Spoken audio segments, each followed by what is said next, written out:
Today's topic is responsible stewardship by the church. Integrity is a very strong feature that characterizes any person. It is the firm adherence to a code of especially moral or artistic values. Integrity can also be understood as uprightness of character. Unfortunately, in the last few decades, the uprightness of clergy and religious has taken a strong beating. It is unfortunate that, as in other careers or fields of work, a lack of uprightness tarnishes the image of the person and the organization. The larger fallout of the lack of integrity or uprightness could be because of various reasons. In some Catholic priests, it could be because of financial mismanagement. In others, it could be because of misconduct.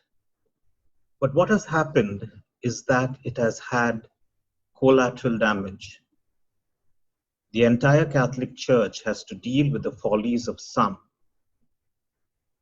What is fortunate is that this has led to a rethink and a cleansing from the inside.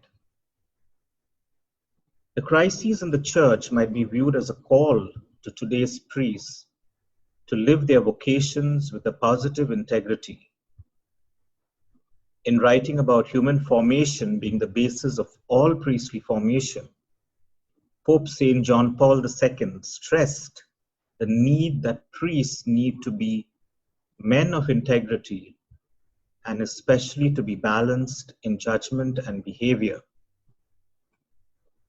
This message needs to be reinforced by brother priests, the seminary, formation and ongoing formation, and by bishops and major superiors. Adults who had been sexually abused as children by priests reported less trust in the priesthood than other Catholics. Female survivors reported a greater loss of trust in their relationship with God than did the male survivors, probably because it was a second victimization. Patriarchy is a point in question. Perhaps the women were more rejecting of the male-identified God than were men.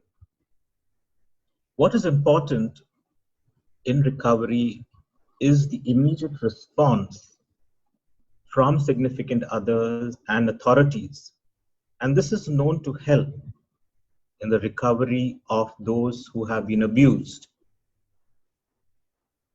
Situation crime prevention models have been used in trying to work with this issue. So what does this mean? Screening priests for potential high-risk behavior, which is sexual attraction to children. Opportunities should be reduced for priests to be alone with children. Education of protective strategies and assertiveness training for minors would reduce such incidents. Parents should be educated, priests and parishioners should be educated about child sexual abuse. There should be an increase in formal and informal surveillance. And information through easily accessible signs and pamphlets should also be created. Priests should avoid intimate activities with minors and establish times for priest-minor interactions. And there should be increased security at those times. There has to be dress codes for minors and priests, and cognitive distortions in priests should be reduced through education, specific codes of conduct, which explain what behavior is acceptable or unacceptable. There are some strategic management viewpoints which also need to be borne in mind. As a result of the self-understanding of a mission in the world today, the Church seeks to update and create new systems and practices that will promote action without fear of making mistakes. The clerical sex abuse crisis is a crisis that has reduced the credibility of the Church when transparency should be the hallmark of the mission as followers of Jesus Christ, because many things were hidden. The fact that many accuse the Catholic Church today of negligence is disturbing. The Church must do everything possible to protect its young and vulnerable members, and the focus should not be on fear or disgrace, but rather on the Church's mission to serve with integrity and justice. Therefore, there are ways forward. An aspect of the stewardship of prevention is the selection and presentation of candidates for mission to the bishop or major superiors. Many demand that the process be more open to the input of lay people in the community. It is evident that for many victims, being listened to and helped psychologically and spiritually was the beginning of a healing process. There should be a focus on society because of the Church's patriarchal culture, and there should be a more specific focus on the area of sexuality. There should be a clear and balanced education and training about sexuality, boundaries in the seminaries and formation houses, and ongoing formation of priests, religious men and women, and bishops. The human development of minor seminarians and those in major seminaries is something that needs a lot of focus. There has to be a focus on overall growth that includes the 4 dimensions of formation mentioned in Pastris Dabo Vorbis and Ratio Fundamentalis.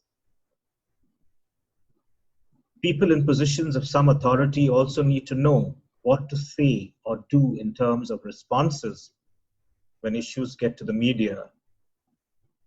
Social media needs to better be used to educate people in the whole area of sexuality and human relationships. The one Church of Christ should be expressed everywhere, guaranteeing all everywhere, and therefore tools, procedures, and criteria need to be put in place, taking into consideration local peculiarities, and minors need to be protected. The Church also needs to promote reparation and prevention in the theme of sexual abuse. The Holy Father's call to all clergy and religious to prepare for and open their hearts to the immensity and the importance of the task of safeguarding of minors is something which all clergy and religious need to take to heart. For survivors, feeling genuinely heard and therefore valued is healing in itself, and in some cases may be the most effective intervention a bishop or a major superior or a counselor, a psychologist, or a spiritual director can offer. Showing concern conveys genuine caring, and promoting a sense of safety can help recovery. The Church should also remember that sharing control of what happens enables survivors to be active participants in their own care, rather than passive recipients of treatment. This helps reinforce patients' and victims' worth and right to personal autonomy. The Pope asks the clergy and religious to recognize and to realize that the damage is not done by outsiders, but by those within. Among us, bishops and priests and consecrated persons who have not lived up to their vocation. The enemy is within. He calls for a just and balanced understanding of the demands of priestly celibacy and chastity. He reiterates that it should be supported by a healthy formation in human freedom and by sound moral doctrine. Candidates for the priesthood and the religious life should nurture and grow in that spiritual fatherhood that should remain the basic motivation for their generous giving to the faith community in the example of Jesus, the Good Shepherd.